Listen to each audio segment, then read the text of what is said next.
好，我们直播开始啊！欢迎观众朋友们收看这一期《北京对话黑白》，欢迎欢迎。嗯，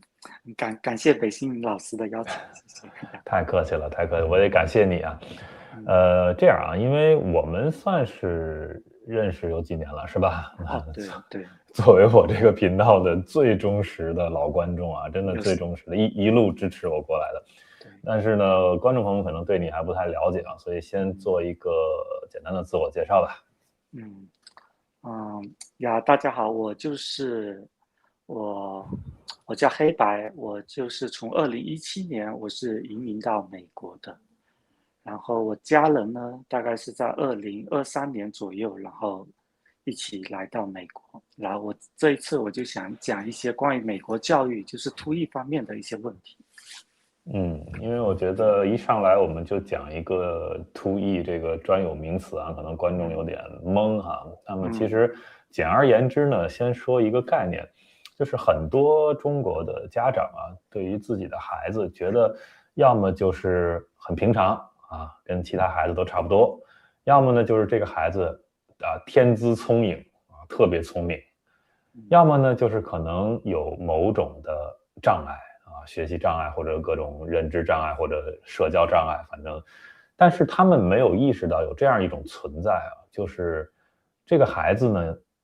又聪明，但是呢在某些方面又有障碍，混合在一起的，这个就是我们今天要聊的这个 to E 这种情况，是吧？所以你呢，我做了这个开场白啊，你先给我们观众来普及一下我们这个标题中这个 to E 到底是在讲什么？要不要配那个图来讲？哦，也可以。哦好，那我们配这个图来讲。哦，就是在美国的教育界，他来讲，他以前最早的时候，他确实他也是这样子认定一个小孩子，这个小孩子要么就是很聪明呢，要么就是他有一些障碍，他其实是分开的两种。但是大概在20年以前吧，然后他们慢慢的发现，就是有一些小孩子，他既有他测出来，比如说他 IQ 非常高，但是他在那个学习上也有很多的障碍，比如说读写障碍呀、ADHD 呀，或者 ASD 呀，或者是 CAPD，就是那种听觉处理障碍问题。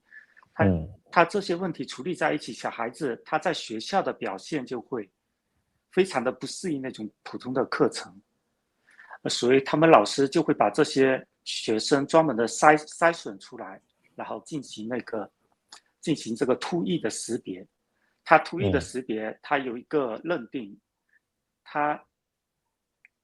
一个就是它天赋，天赋的话，在美国来说，它是一种最低认证，就是 gifted and talent，就是有天赋的，然后还有那个认证，它的标准大概是在 IQ 130以上就可以认定为这个小孩子是有 GT 的，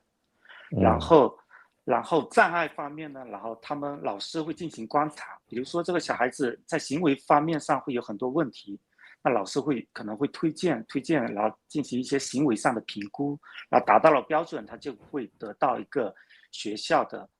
IEP 计划。IEP 计划就类似于，就是相当于一个残疾人残障的那个障碍的支持，这个在美国联邦法律上是有受到保护的。它是受到联邦政府的保护，但是资优计划就是 GT 的计划，它在科罗拉多是叫 ALP 计划，就是高阶的学习计划。它这个计划是受到州政府保护的，它没有受到联邦的保护，所以 ALP 计划的话，它的灵活性更高一点。它有的时候学校它可能执行方面上，它可能他觉得可能不太需要，他可能就可以稍微压低一点要求。他因为有的学校它是没有 ALP 的，所以在这两方面冲突上会有一些的问题。我们这个啊，学校的这些政策和应对呢，我们放到后面来讲。我们先把这个概念跟大家讲清楚啊，就是说什么是 to E 啊，就是双重特殊，是吧？就是一方面他有这个，比如 IQ 很高啊，你女儿 IQ 多少？他具体的 IQ 是学校有做了那个 Colgate 的那个认证，他在数量推理方面是达到141，对。哦，真的很聪明哈。但是聪明的同时，我们看到这个图里啊，那么另外一边它有一些这个能讲吗？就是具体是什么样的一种有哪些障碍呢？嗯，你是说我的女儿，还是说啊，怎么样？哦，对，就是个例。我的女儿的话，因为她是从2023年来到美国的，然后她在中国的时候，她的表现的还 OK，因为她在中国的时候也算是好学生吧。如果在中国那种环境下，她考试的分数也都 OK，然后我们也没有太在意，因为她的障碍，她在中国的时候，她的障碍被她的那个天赋给掩盖了。对，具体而言是什么？因为你说他是8岁到的美国是吧？对对，那就是他八岁，在国内上到2年级还是3年级？对，差不多1年级、2年级上学期到快下学期的时候。哦，对，因为他在国内的学习呢，好像，因为我有了解过很多这种突译的小孩子，他很容易就是比如说他在中国的环境下，因为他语言比较熟悉，他从小生长的环境都比较适应，所以他的障碍，他的 ASD，比如说他的一些自闭症的障碍，被他的那个 IQ，就是高智商给弥补了。他高智商会去，比如说他会去模拟你的社交的规则，所以他能用他的高 IQ 来跟别人去社交。正常我们社交是直觉式的社交，就我们觉得怎么样怎么样，可能非常的直觉化。但是对于他那种小孩呢，他是要用他的 IQ 脑袋去那个运算模拟这个社交规则，所以他是需要去运算的，他就会比较累。但是他在中国他很熟悉的，他可能不觉得累，他也觉得还好。我们只是觉得他有点内向，不爱说话而已，所以也是当做普通小孩嘛。然后来到美国之后呢，他环境一下子巨变，因为我们在中国确实也没有注意他的英语的那些教育，所以他出来的时候其实英语的基础不太好，所以呢，他来到美国之后，他环境一下子变了，周围的人大家都是讲英语，所以他会非常的他。他那时候在学校，他就是不说话，一整天一句话都不说。然后他们老师在开家长会的时候，老师也跟我们反映说，我女儿怎么在学校一句话都不说，就是非常非常安静嘛，不是那种一般的，是极度安静，可能一整天一个单词都不说那种。然后学校后面就给他做了一些评估，评估出来，他们的心理评估师是说，我女儿可能是有 SM 障碍。SM 呢，SM 就是选择性缄默症。对，选择性缄默症意思就是他在家里一切都是正常的，在家里面跟我们讲话都是一切全部都正常，但是他在学校，在另外一种环境下，他一句话就不说，他一个人就像冻住了，因为他好像经历了那种杏仁核劫持，就有点像动物一样，他遇到危险的时候，人突然冻住了，他就一句话不说，在学校里面感觉老师跟他讲话，他整个人就愣住了，一句话不说，所以他老师做了这些评估，然后他获得了这些 IEP 的支持，然后我也才慢慢的去了解这些状况，然后这2、3年来，我也在慢慢的了解这些情况。这个还真的是要这个教育的专业人士才能够感知到，因为听你刚才描述的那些现象，作为一个普通的家长，很容易觉得说啊，那我的孩子是不是就是性格内向啊？对，因为他在家里和你们交流是没有表现出任何异常的。对，在我们家里就是非常 open，因为他跟他弟弟啊、表哥表弟有的时候生还非常 活在一起， open，非常开心，在那边跳啊跳，所以我们一直觉得没什么问题啊，为什么会有问题呢？所以在跟他老师跟我反映出来的时候，我一开始是非常震惊的，我觉得怎么会有这么大的反差呀？等于实际上最先发现他有可能是一个 2E 的，不是你们做家长的啊，是老师美国的老师发现的。对。那他们没有说直接只是认为她是一个从中国8岁跑到美国的一个小女孩呢，可能语言方面还不是很熟练，他们一下子就跨越了这一层，就直接上升到说，那我给你去做一个专业的一个测试嘛，是吧？这是非常好的问题。对，他刚来的时候，他其实这是有一个标准的，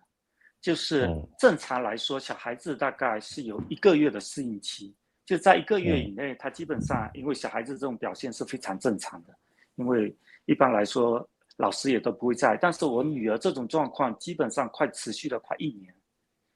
就是在学校里面基本上是1年左右都不说话，然后后面因为美国的学校它是在2年级下学期的时候会进行一种 IQ 的普筛，相当于是智力认知的普筛，所以我女儿在那个普筛里面得出141分，就是她认知能力超过了99%的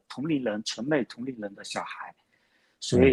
所以他们老师可能就会开始觉得奇怪，为什么这个小孩子认知能力这么高，但是他的学习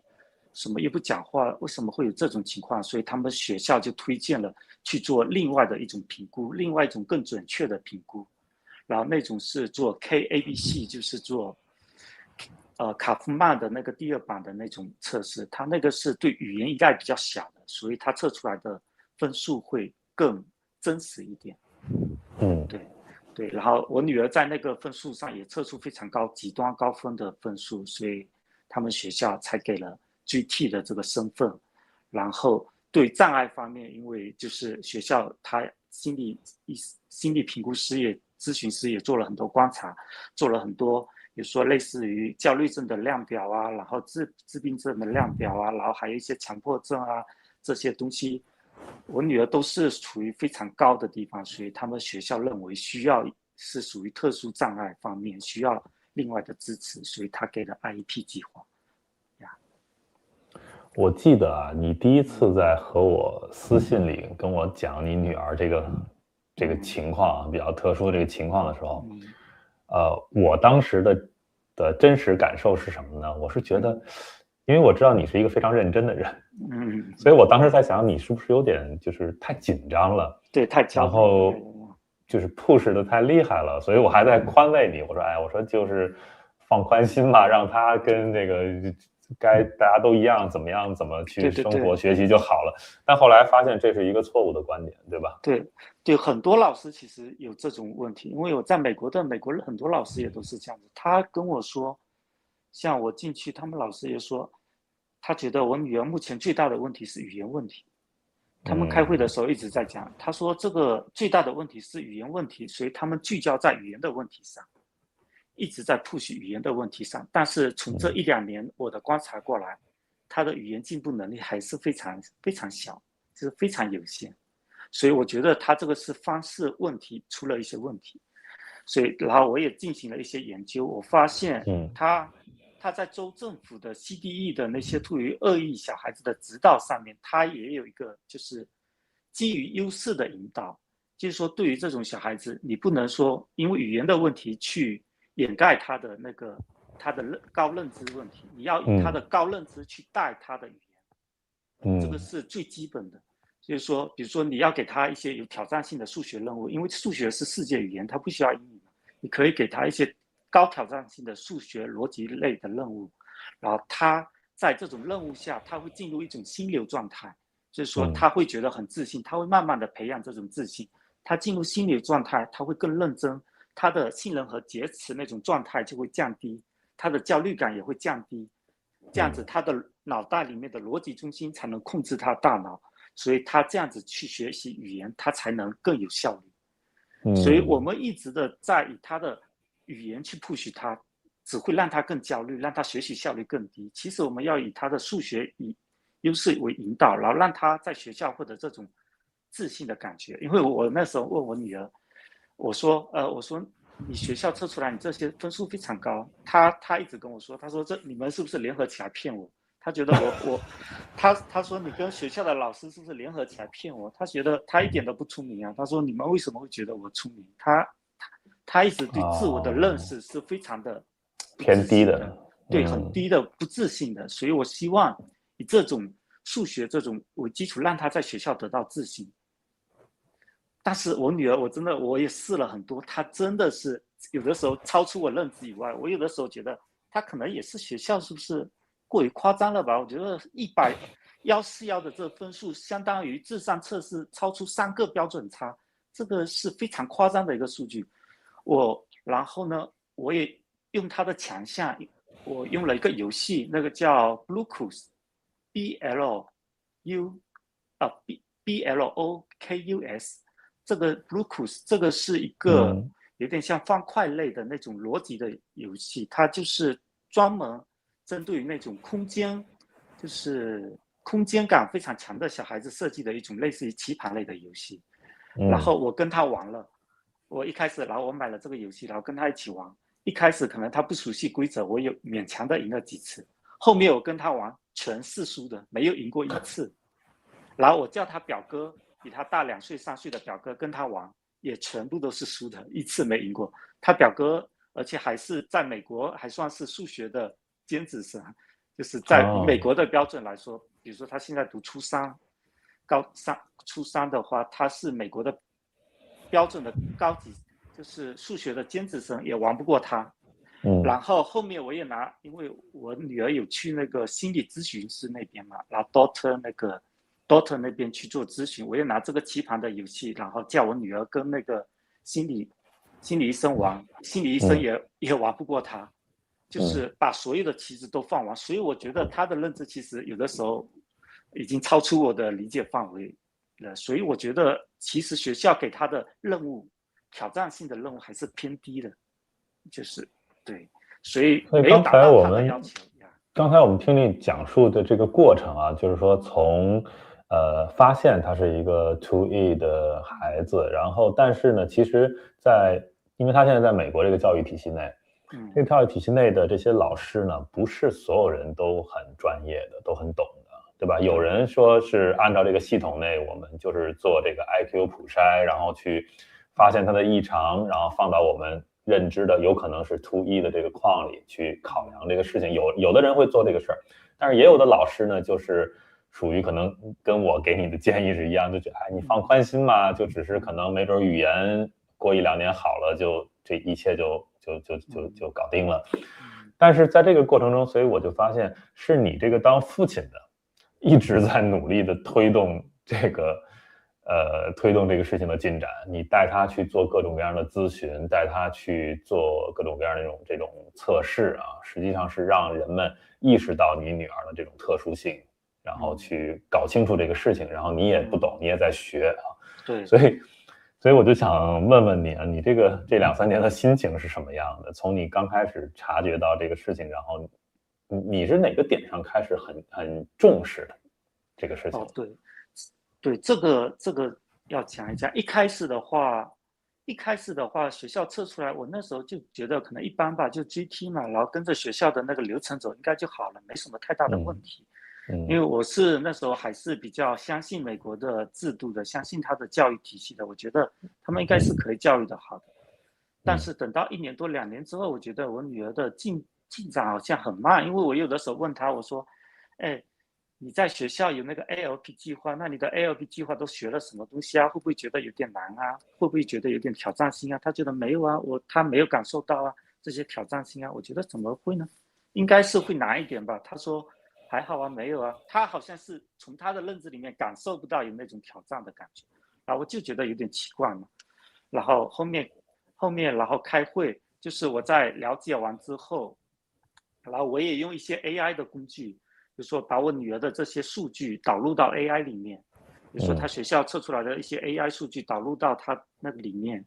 然后我也了解到她这个每个数据背后的含义是什么，然后我就慢慢的开始了解，然后她这个是视觉空间方面比较强，那我那时候就到上面找了一些迷宫啊给她玩，发现她玩迷宫的速度就是越来越快，我觉得有的时候已经超出我的认知范围，那时候我就跟学校的老师反映。然后又紧急的召开了一次会议，然后我那时候在会议中提出，我说要求那个课程要压缩，或者说课程要加速，但是被学区拒绝了，因为学区觉得目前还是语言问题为基础，然后被他们拒绝了，他们觉得还是要以语言的方面，然后后面我才到外面去找那些外部的专家去认证，呀。等于其实，很多人初一听这个故事啊，感觉是你这个当父亲的在焦虑，好像在激娃，是吧？就是中国那套说法。但其实呢，你是在救他，你在救娃。对，就是你觉得这些东西不适合他，因为你是离他最近的嘛，你观察他，你最了解他，比那些老师其实应该都更了解他。然后你在这个过程中呢，你会觉得他有巨大的潜能，但是这个系统并没有完全的照顾好他，是吧？所以你现在跳出这个系统之后，我听说你花了很多的钱，然后去外面去做各种各样，跟我们讲讲这些故事。对，这个故事也是挺让我操碎心的。那个我最早的时候是在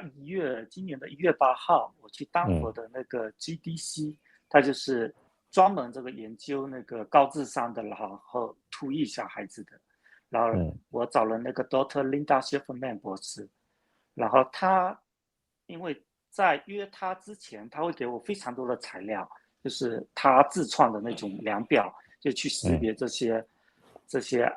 高智商的小孩子的特征啊，或者说他们一些行为模式。然后我填了大概有10几份吧，10几20份，那个量表我填了好几个小时，非常非常多，非常复杂。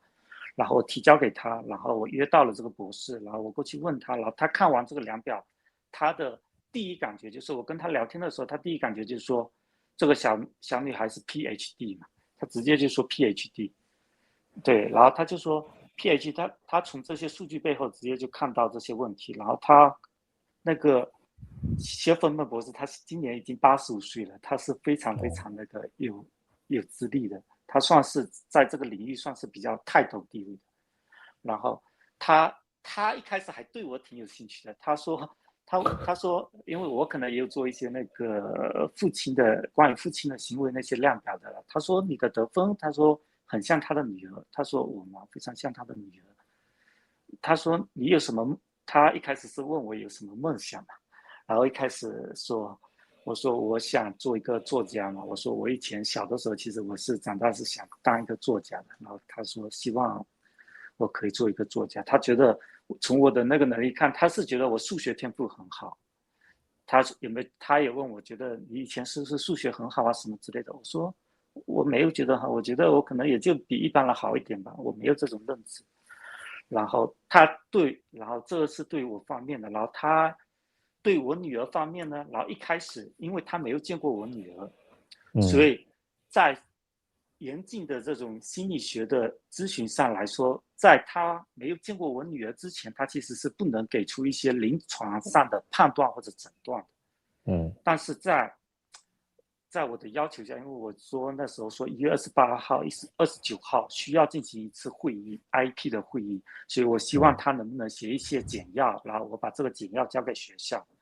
然后后面他可能还是被我打动了吧，他觉得因为有一些方面上确实比较巧合吧，我女儿的生日是1月28号嘛，然后 Linda Schifferman 博士她的生日也是1月28号，对啊，所以他可能觉得。这方面上，他可能会觉得很巧合，然后他就写了这个推荐信，相当于，然后他把我女儿是认定成是 HG， 就是 HG VSL， 就是 Vision Special Learner， 就是高天赋的视觉学习者。然后我把他的这个推荐信我也交给他们学校啊之类的，然后去开下一次的会议，但是学校的还是没有进行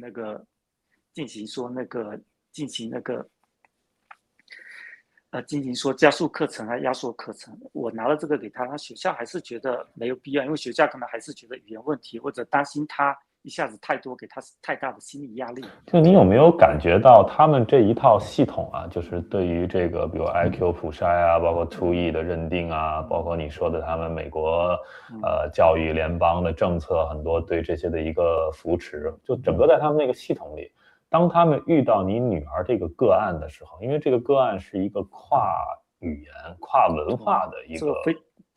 对吧？是你感觉有一点不 match， 是不是？就不太匹配。对，太极端了。因为我女儿的确实，她的案例确实是太极端了。我没有说怪学校的意思，因为她学校大概她能符合99%或者98%的要求已经够了，但是我女儿可能是1/1000或者1/1000，如果结合这些 ASD 啊、CAPD 这些概率，可能都低到那种几乎可以忽略不计的概率。是因为任何一个系统肯定是有这种误差的嘛，就像你说，它可能可以照顾98%、99%的人，但是剩下那1%或者哪怕0.1%，那也是误差。但是如果这个误差正好就是你女儿这个案例的话，那对你女儿来说是100%啊。对我女儿来说，所以你看这个问题就在于，如果你没有坚持的去说我女儿就是不一样的，你们应该去更重视的去针对，或者为了她这个 special 的案例，你做一个完全的崭新的一个适合她的课程之类的定制化的。就如果你不去坚持的话，那这个系统就有可能会把这个你女儿最后就误导成，最后就变成他们那个统计学上那个误差了。对，你也没有办法。对，这方面确实我也看了很多。对，美国的因为它有2个部门嘛，它其实这2个像 ALP 跟 IEP，它是分2个部门管的，是分2个部门。它 ALP 是那个 GT， 就是说类似于资优部门管，然后 IEP 是分残障部门管，然后他们部门是各管各的。他们资优觉得你语言还不好，你为什么要给他上那种资优的课程？那你们 IEP 这个部门要先把他的语言提高到我这边资优才有办法处理。然后他的资优然后他残障部门觉得他的资优是资优部门的问题，那他这些残障的，我只要聚焦于他的残障问题，解决他的 OT 或者这些行为上的问题，那我就达到了我的 IEP 的目标了。我为什么要给他那些高阶的课程去做呢？所以他们这2个部门是冲突的。他没准最后你推动了美国教育的改革。他没办法整合在一起。我觉得这系统很奇怪嘛，但其实也不能怪他们，因为美国的话，它的资金来源是不一样的，它这2个系统的资金来源不一样。它 ALP 系统是来自于州政府，然后 IEP 这个计划的资金来源是来自于美国联邦的残疾法案 IDEA 下面的拨款，所以它的资金来源不一样，所以他们也面临这些审计上的问题，所以就很那个。然后就是讲到这方面，然后我也去研究了那个，然后我从这上面我也研究了那个，因为在2017年的时候，刚好美国也有这样的一个案例，就是也很巧合，刚好在科罗拉多，就在我们州这边，它一个学区叫道格拉斯学区。2017年那个叫 NGF 的法案，他一开始这个小孩子是一个自闭症，但是他不是突异，他可能只是一个普通的 IEP， 就是一个自闭症的小孩。然后他在学校的进步非常的缓慢，他的 IEP 目标每年都是一样，只有微小的进步。然后他学校觉得已经达到目标了，比如说他可能今年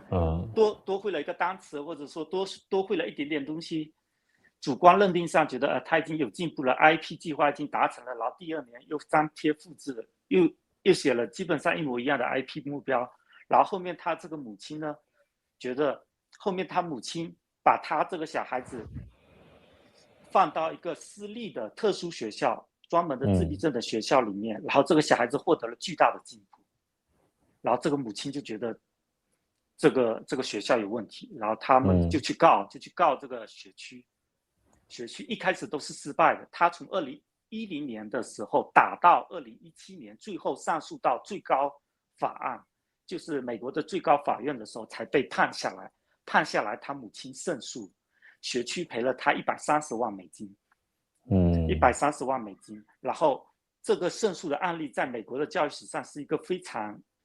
非常重大的胜利，因为最高法院他从在 IP 上说了一句话，就是说不能以这种微小的进步来认定说你这个目标就达成了，你需要有适当的，就是说 IEP 的目标必须是雄心勃勃的，就是要有野心的，要有进步的，更大的进步的，你不能就一点点进步你就算它。所以这个方面对于我女儿来说，从这个案例上来说，对我女儿来说也是一个保护。对，所以我现在我就觉得它的 ALP 跟 IP 其实可以整合到一起。但是我打了很多电话，也问了很多，他们说我打到那个教育局那边也是，前几天打过去也感觉也很搞笑。我打过去我说我女儿需要一个整合的计划啊，他说你是 GT 吗？如果你 GT 的话，你要 ALP 的话，那你就把它写到 ALP 计划。你如果是 IEP 的话，你就放到 IEP，他还是不能整合到。我那时候就他讲话，我觉得那个官员可能也是新手吧，还是说不太了解，感觉支支吾吾的，然后我也搞得很无奈。后面我找了州政府的恶意的那个专家，他也帮我 push，帮我推动。我想问你一个问题啊，就是你这么算执着啊，做这些事情，那我都很难想象啊，你这2-3年为这个事情你到底付出了多少，这个是可能只有你自己清楚了。那你这么执着，你想争取的是什么？我想争取我女儿的权益，因为从我的经历来说，其实也有一点从我自身的经历来说，我是受过中国的教育的。我知道这种性格，我女儿真的非常像我。从我来看，从这点来看，非常非常的像我。我可以算是受到中国教育制度的残害的一群人吧，可以这么讲。因为在中国虽然学习的很好，也很努力，也很进取，也算是考了重点高中，也上了大学，但是后面是因为情绪的问题，后面辍学。所以说，其实在中国的教育体系上，他是非常的不重视小孩子的心理健康的。对，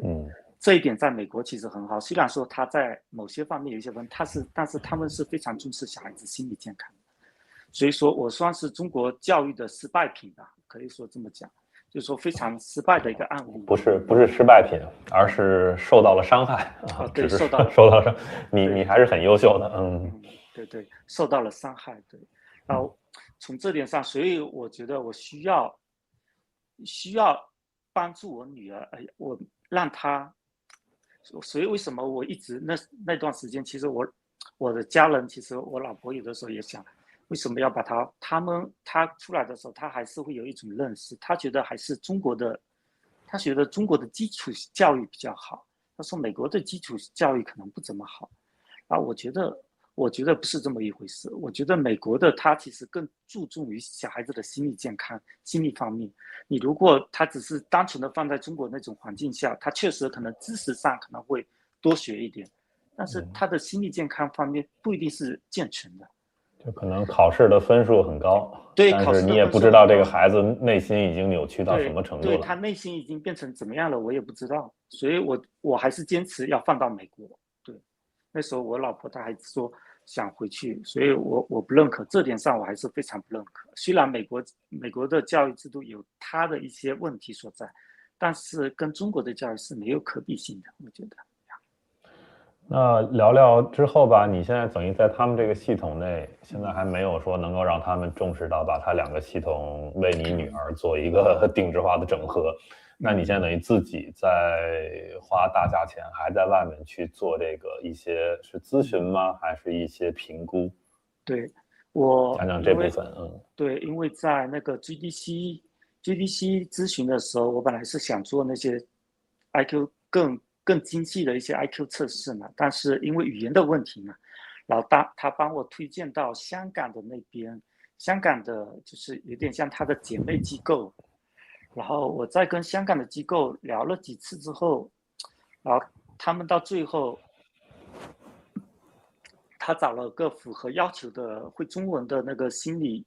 能做远程 IQ 测试的心理不好意思，心理咨询师。但是他们觉得在远程测试的时候，毕竟数据还是会有一些偏差。他觉得远程测试可能不能完全满足我的要求，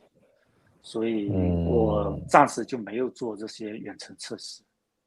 因为我那时候想做远程测试，我想测出来更精细的，比如说，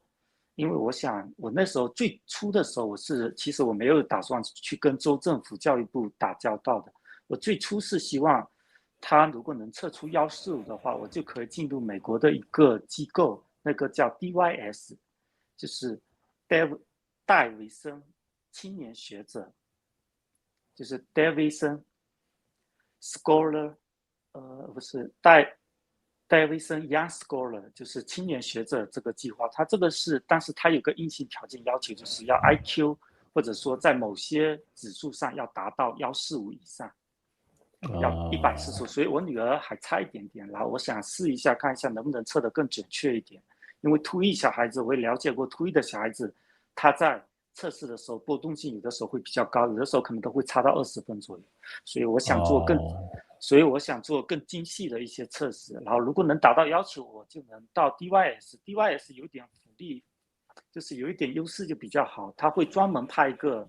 家庭的顾问，然后专门帮你去跟学区去沟通，然后去说这些2E小孩子的一些特点，因为他们那边全部都是这类的小孩子，所以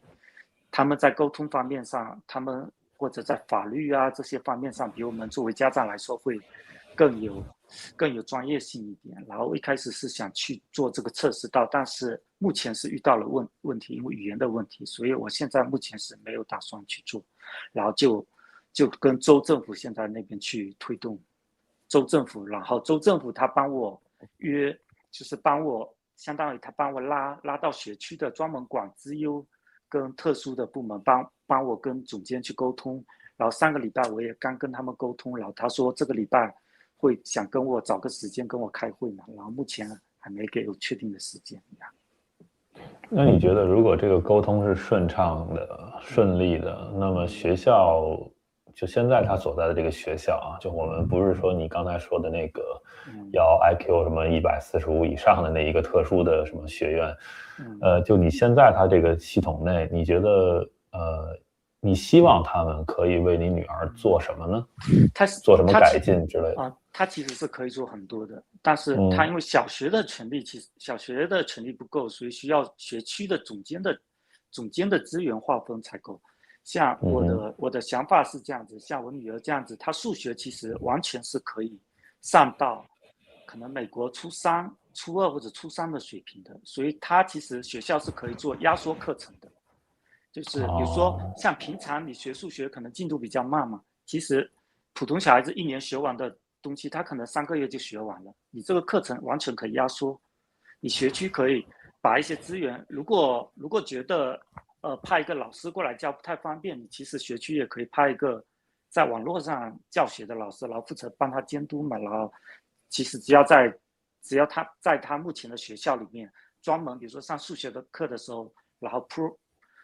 然后把他专门弄到一个教室里面，然后叫他去学他的知识，数学课的学他的压缩课程就可以。这就是中国人说的这个叫开小灶了。对，可以这么讲，其实是完全可以做得到的。对，他们学区只要是他们总监上面可以审批，其实是完全可以做得到的。但是在你说的这些，我打断一下，你说的这些挺有意思的，因为你待会儿继续讲啊，因为我觉得对于中国的一些家长听起来都觉得像天方夜谭一样，因为中国的教育是完全一视同仁的，就是怎么可能说这个差异化或者特殊化区别对待可以搞到像你说的这种程度？如果你这个要求在中国的话，肯定是大家想都不敢想的，说怎么可能？说我约个教育局长跟我们学校老师谈一下，然后我这孩子就只是数学，或者比如说只是物理，只是美术，什么某一个领域他有独特的天赋，那我们就为他去开一个小灶，去单独甚至制定一个独特的教材，或者说把未来的教材压缩过来给他学。这个他们是不可理解的，说这是不可能的。但是这一切在美国就是，当然了，就是说不是说很顺利就可以做到了，需要你这个当家长的努力去 push 去推动，是吧？但是是有可能达成的。对。这个压缩课程可能是会比较困难一点，但是对于那种差异化教学，其实在美国是非常普遍的。对，那讲一下差异化教学吧，因为我从我儿子那边我也了解到一些嘛，像他在差异化教学方面，比如说他现在的小学1年级一共是有21个人，然后他们老师会把学生进行分组啊，比如说分成4个组。然后把一些比较有天赋的小朋友分到一个组，然后比如说一般的这样子，他会分4个组，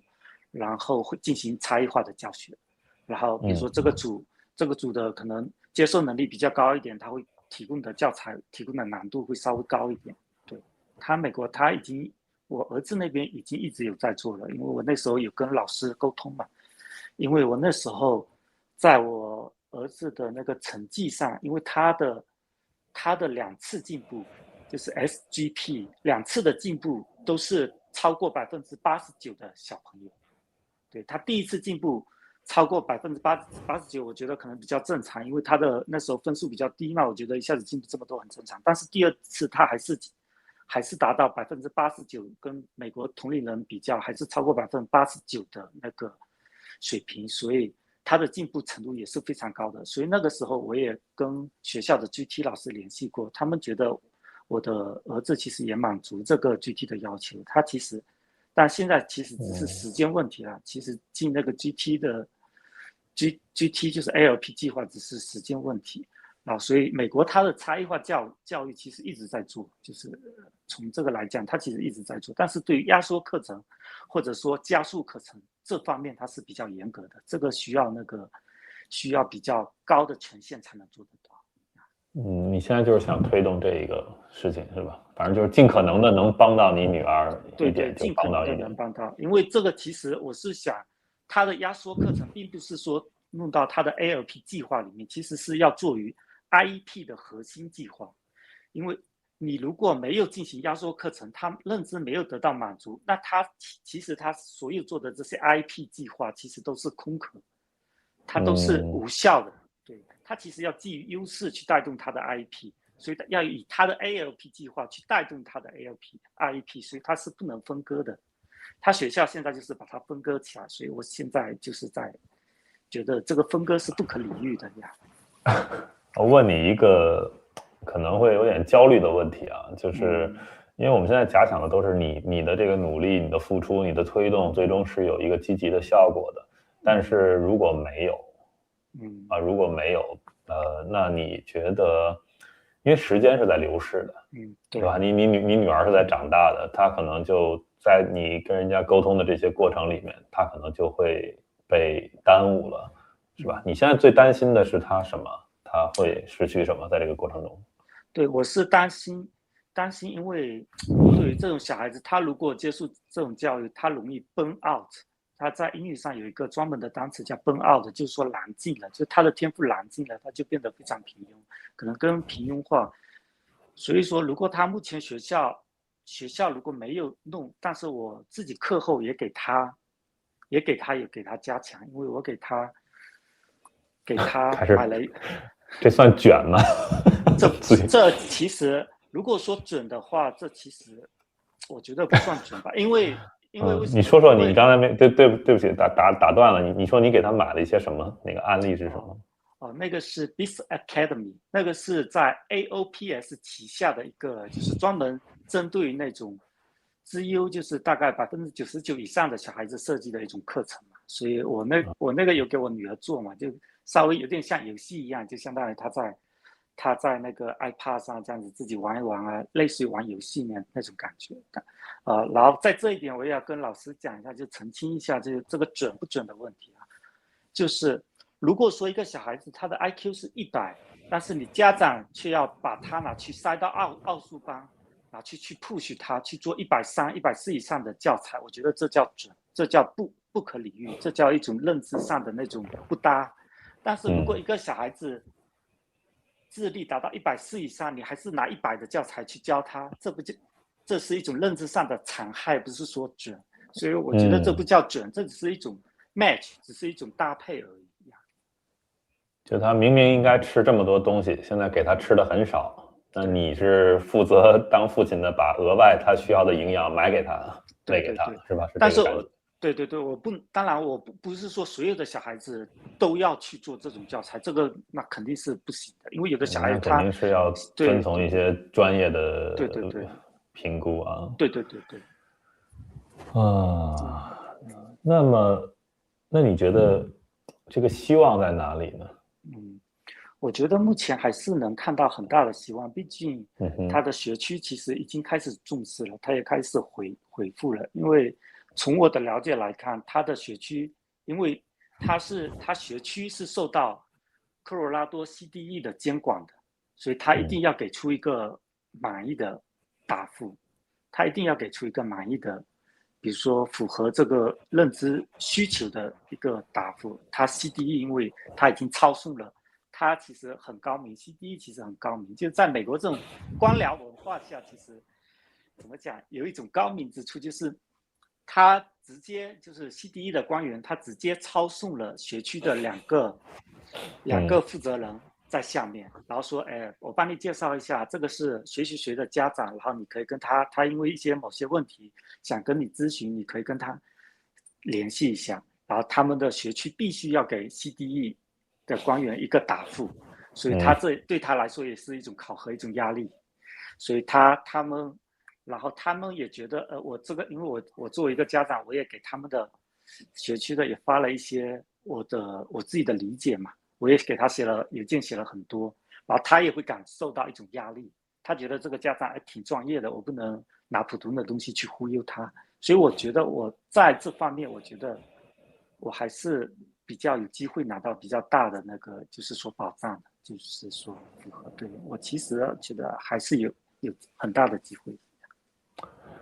可能啊，会有一些就是中国的家长，然后可能假设听了这个节目啊，会产生这么一个疑问，就是说，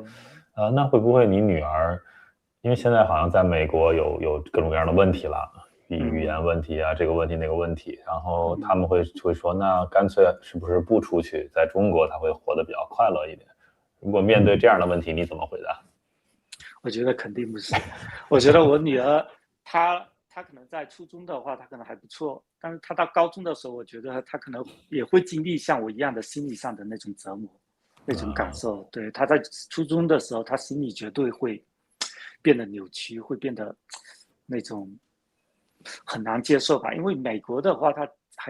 它其实还是更偏向于因材施教吧，它的教育偏向于因材施教，小孩子的。是什么样的能力，他尽量就以什么样的能力去培养，并不是说，把所有的小孩子都搂到一个教室，然后以统一的教材、统一的方式全部都去教。那这样子，小孩子长大之后，有的比如说人家有的智商达不到的，你不要去给他那么大的压力去弄。小孩子长大绝对是有心理问题的。像我女儿这样子呢，她明明智商能达到那么高，但是也给她普通的教材，等到他到社会，他也会产生很大的心理上的障碍。他也像我前面讲，而且有一点可惜，而且有一点可惜，就像你刚才说的，就是你在他最好的一个该发展的这么一个年华里，没有去因材施教的去好好培养他，那他的这个天赋，这个 gift 也不是说永远就是这个样子，这个状态都是会变的。像你刚才说的那个词，就是 burn out，就是他燃尽了。对，那就没有了，那他可能就变成了一个很平庸的人，甚至可能跟那个一般正常的人还不太一样，他还有一些障碍，但是他的那个天赋有没有发挥出来？你现在最担心的就是这个，对吧？对他这个崩二的概念，反正就是说，因为你的认知是不会改变的。对，从认知心理学上来说，你测出来你 IQ 比如140、150，基本上差不了太多。但崩二的概念就是说，你在这个基础上，你可能会变得跟普通人一样，但是如果你要再回到以前的那种状态，你可能需要一个外力去推他，可能需要2到3年的时候，他才能调整过来这个状态，他才能回到他以前那种认知状态上。对，因为在小孩子这种在教育的，特别在他现在在大脑在快速发育的时期，有的时候2到3年的这种时差是非常夸张的。是。好，我们聊最后一个话题啊，就是你作为父亲呢，对你的这个孩子的未来，你有什么希望啊？或者你是怎么去有没有这种想法？觉得他长大了会做什么？我觉得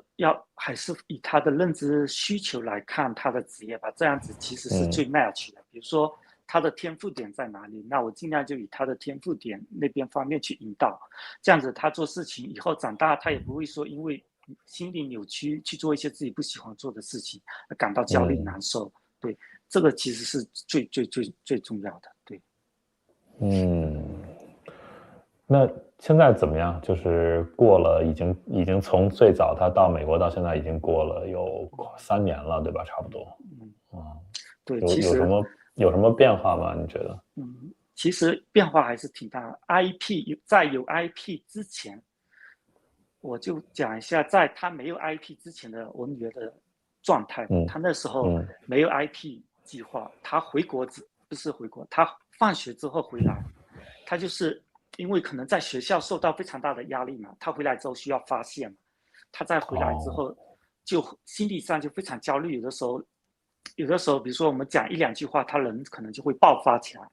就很难受，会爆发起来。那时候跟她奶奶呀，有的时候会有一些争执。那时候生气的时候，还把家里的那个楼梯旁边的一个木篮子给踢坏了嘛。他就内心因为他在学校非常大的压力下，他需要一种发泄，但是在学校的 OT 支持啊 SLP 就是语言支持之后，他回来之后行为确实会好很多，他能够更忍受，就是他心理的忍受能力会更好一点。就说讲一下，他可能会直接，虽然他会直接。还是有的时候会有一些冲突，他会说出来，他会发泄出来，但他不会有那种行为性的破坏性的那种感觉，对，还是会好很多，对。然后回来的状态给我的感觉也感觉放松很多，因为那时候我以为我一开始我也是以为他是语言问题，回来之后我有的时候还教他，我教他一些基础的英语啊，从去教。有的时候讲一两句，他就已经开始不耐烦了，人就要开始炸了那种感觉，所以我也不敢再给他说这些东西。但现在的话，有的时候讲一些，他还是可以接受的，对。然后他目前也有在心理咨询师那边做治疗。他其实说是心理咨询，其实那边因为那个是一个台湾的心理咨询师，他来到美国有40多年了，他有这种双语的认证。然后他也是陪我女儿，其实他也是在教我女儿英语嘛。他因为我女儿她有那种完美主义，然后他基本上就是在逻辑上，比如说他一句英语，他要是有一种词语上，他感觉好像跟中文意义上的一些差异的话，他就不敢讲出来。所以他的心理老师就在教他一些，比如说英语的语法上跟中文使用上有的时候规则上的一些区别。就会让他更好的去理解这个规则，用逻辑去理解这些语法上的规则，他就更能理解，更能说出去。对这一点，我觉得目前在做的进步也都非常大，非常明显。很棒，等于他现在是5年级，明年就上初一。对，所以你也在争分夺秒的想要在他进入初中之前再为他铺好这个路，是吧？对，因为美国的初一跟中国的不太一样，它就是小学的时候它有点像中国，但是还是有一些像美国的小学，它是1年级，比如说1年级是某个老师，2年级他又换一个班级老师，但是他每年都有一个固定的班级老师在教。比如说1年级一个老师，2年级一个老师，他小学5年级会有5个班级老师不一样的，然后同学也会进行换。也是每年进行一次更换，但是等到初中的时候，他其实没有这个固定班级跟固定老师的这个概念，他就自己选课。比如说你的时间你是选数学课，那你这个时间你就去数学的教室去上这个老师的课，他就没有固定的班级跟固定的老师的概念。所以对于我女儿她这种有一些焦虑行为啊，她其实有一些偏依赖性的话，她如果一下子进入到这种环境下，他的焦虑感会更高，更高的话，他学习起来就会更吃力，他有可能也会产生更多的心理啊或者行为上的问题。所以我希望就是在他进入初中之前，把这个计划给他铺好，让他到初中的时候能更好的衔接下去，为他初中的学习会更顺利，算是铺好一条路吧。希望你的女儿啊后面一切顺利啊。那么谢谢。我们时间还有啊，你要是不忙的话，我们把这个有那么几位观众的一些留言我们念一下，看看你要不要回答一下。可以。我把这个留言直接打到屏幕上吧。这第一个他问你是台湾人吗？浙江人吗？我不是台湾人，我是福建人。很多人都说我不像福建人。然后这位问啊，说女孩子相比男孩子更加容易 masking 啊，他们的症状。对，是吧？这个讲得非常好。对，女孩子她其实更容易 masking，像她特别，如果他在中国的那种教育制度下的话，他其实以他的高智商跟他的 ASD 症状，其实他的 ASD 症状就被他 masking 掉，对，就相当于看不到他那种自闭症的症状，感觉就觉得这个女孩子是个很安静、很内向的。但是这种 masking 是以他的代偿为代价，就是以他的脑力代偿为代价，这对他来说是非常大的一种心理压力。明白。好，继续，我们把这些留言都念了吧。有人夸你的 T 恤很棒哈，谢谢。然后还是这位观众，他又问了你一个问题，他说他越听越不对味了，他说是你把什么牢笼从中国打包带给孩子了，这是什么意思？你怎么理解这个话？我也不知道这什么意思。他的意思是你把一个中国式家长的这种思维方式的一种焦虑直接带给你孩子了吗？还是这个意思吗？他可能会觉得我把这种中国式家长的焦虑带到美国来，但是我觉得这个应该从我自己对我自己的了解来说，我觉得应该不是呀。然后还有人说很佩服你啊，觉得你这个父亲很用心，然后说听你做了很多工作啊，一直在沟通，就是继续努力啊，还有很多工作要做。然后他说到一个澳洲的问题，你可以看一下，他说他们澳洲也有这个，澳洲的这个突译的情况也是非常非常先进的，对。这个我了解的那个香港的那个专家，他就是墨尔本大学的，他毕业的，对，他也在澳洲的墨尔本大学。前段时间我在沟通的时候，他都在澳洲墨尔本大学做那些研究，所以澳洲墨尔本大学在突译领域也是非常非常先进的。然后他说他对今天的这个话题很感兴趣啊，然后他有在澳洲的小学和中学当助教，和失语症的孩子啊，包括这些各种的这些孩子们都工作过。然后他问你说美国学校有没有 funding 给他配单独的助教？有的，学校他有很多语言上的支持，对，他每周的语言课有好几个教语言，基本上都是负责教语言的老师。他还有一个专门是从校外进来的，每周也会有一个。然后还有 OT 的行为的老师，然后语言老师以我的了解都有3个左右呀。但是我目前来说，我觉得语言的问题跟那个的问题其实可以并行的呀。然后他还说这个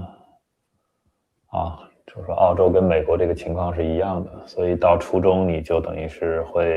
孩子的挑战会更大一些。对，这也是我目前最担心的情况呀。未雨绸缪在做的这些事情应该是很有意义的。然后这样问我头我今天比较憔悴哈，我最近比较累写东西比较累，所以我头发也很乱，然后胡子也没刮我一般是20多天吧，我理一次头发，那这跟我们这个话题没有关系然后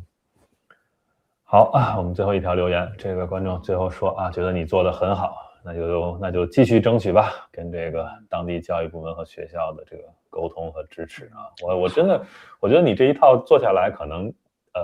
真有可能会推动，也许推动你们州或者那一个校区的一个